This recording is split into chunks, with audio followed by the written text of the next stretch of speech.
Hello guys, আসসালামু আলাইকুম। আশা করি তোমরা সবাই আমরা ভালো। তো আজকে আমরা চলে যাবো কামে। কি কি কাম করছে আমাদের এই ভাইকে? দেখছো কি পোস্ট দিচ্ছে গো, মানে একদম জনি সিং এর মতো লাগছে মনে হবে। আমরা এখন চলে যাবো ওই বিল্ডিং এ, এখন আমরা কামে তাড়াতাড়ি করে আমরা তিনজন যাবো। এখানে এখন উঠবো। এইটা এই কামটা দেখ, আজকে আমাকে ঠিকা দিয়েছে যে এখানটা করে আসতে হবে, তার জন্য আমরা তিনজন যাবো। তাড়াতাড়ি যেয়ে তাড়াতাড়ি আসবো আমরা। আমরা দুপুরের খাবার খেয়ে দিয়ে আজকে চলে যাচ্ছি ওপরে। ওপর থেকে আসবো, কামটা শেষ করে আসতে বলেছি আমরা গিয়ে। মানে সাহেব এসেছিল তো, মানে এই মিক্সচারটাতে মাল উঠছে আমাদের। তো এখানে আমরা তাড়াতাড়ি চলে যাবো ওপরে। ওপরে গিয়ে লাইনটা লাগিয়ে দেবো। লাইনটা লাগিয়ে টেকে আমরা নিয়ে চলে যাবো 3 মালাতে। হ্যাঁ, ভাই যাচ্ছে আমাদের সঙ্গে, তো ভাই আমি যাচ্ছি। আমরা তাড়াতাড়ি যেয়ে এই গ্যালেন্ডারটা মারতে আপনাকে ঠিকা দিয়েছে। তো তাড়াতাড়ি যাচ্ছিল তোমরা, তো চলো দেখো তাহলে তোমরা। চলো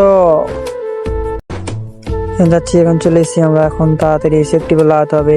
প্রচুর এখানে সেফটির চাপ চলছে, যেহেতু বাইরে যদি দেখে লাই সাহেবে তো মেরে ঘাড় ধাক্কা দিয়ে বের করে দেবে বলে দিয়েছে। সেফটি বেল আছে আর মাথায় হেলমেট আর ওয়ার্ডি অনেক কম না থাকে। এই 3টা জিনিস সবসময় সেফটি থাকতে বলেছে।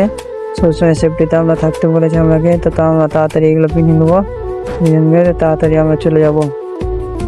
এখানে কোম্পানির নিয়ম চলে, নিজের মতো নয়। এখানে বাড়ি পাওয়া নিজে তুমি তোমার মতন চলবে, এখানে কোম্পানির নিয়মে চলতে হবে ভাই। তার জন্য আমরা তাড়াতাড়ি এগুলো পড়তে হচ্ছে। ভয় চালা কাম ভাই, কি বলবো তোমরাকে। এইগুলো দেখছো কিভাবে পড়তে হচ্ছে, মানে এত ভেজাল এইগুলো জিনিস। মানে বেশি নয়, 2 মালার উপরে তো আপনাকে বলছে তোমরা ফুল সেফটি থাকতে হবে, নাহলে কামে যেতে হবে না, চড়তে হবে না কামে। তা একদিন আমি কাজে করে নিয়েছি সাহেবের সঙ্গে, মানে আমাকে সেফটি বেল দেয়নি, তা বলছে তুই এখান থেকে নেমে যা, কেন কাম করবি।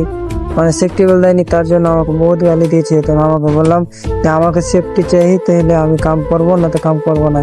তারপরে তো আমাকে একদিন পরে তো আমাকে এনে দিয়েছে জিনিসটা, তখন আমি ফুল সেফটিতে এখন কিনে যাচ্ছি আসছি। এ ভাইটা না প্রচুর ভালো কাম করে আমাদের সঙ্গে, প্রচুর। এখানে দেখে লাগে এ ভাইটা প্রচুর ভালো হয়, মানে একে কিছু বলি কথা শুনে নেই, তাড়াতাড়ি তা আমাদের সঙ্গে যায়। এখানে দেখো এই দুজন এখানে পড়বো, আর আমি একলা এখানে পড়বো ফাঁকাটাতে। এখানটা আমাদের চালু বিল্ডিং, মানে এটা ফাইনাল হয়েছে, এটা আমরা কাম করছিলাম।